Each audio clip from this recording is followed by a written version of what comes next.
And now here in statistics, the very first thing you're expected to know is the representation of data.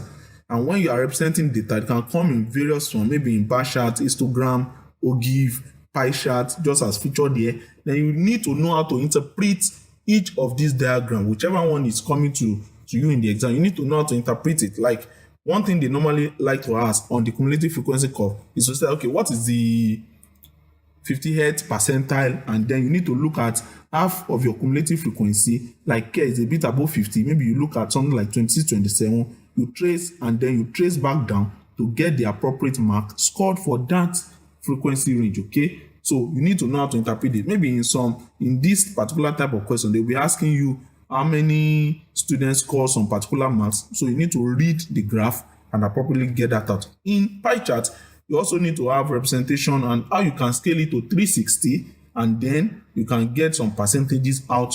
Whatever as they are requesting from the question, you'll be good to go. And then in measures of location, that means you are talking about the mean, the median, and the mode, both of grouped and ungrouped data. Okay, but most of the time they normally feature ungrouped data. So you can find your mean as the sum of the frequency multiplied by each of the data entry over the sum of the frequency. In median, you just need to order sequentially in ascending order, or you can also do descending order, but generally students do ascending order, and then you can pick the middle data value. And now in measures of dispersion, you may be asked to find the range, the mean deviation, the variance, and the standard deviation.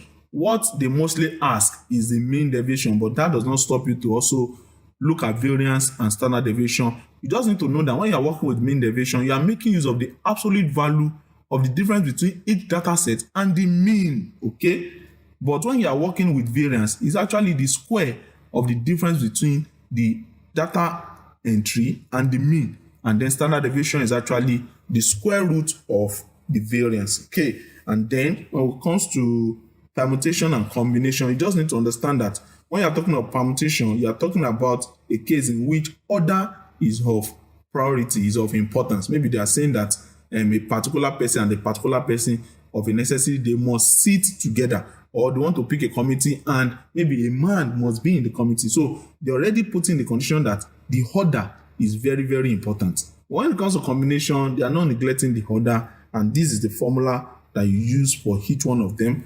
Then if you're having a cyclic order, the number of arrangement that you can have in that case is n minus 1 factorial, where n is the number of entries that you are looking at. And then on probability, because the formula for probability is your desired outcome over the number of your possible outcomes.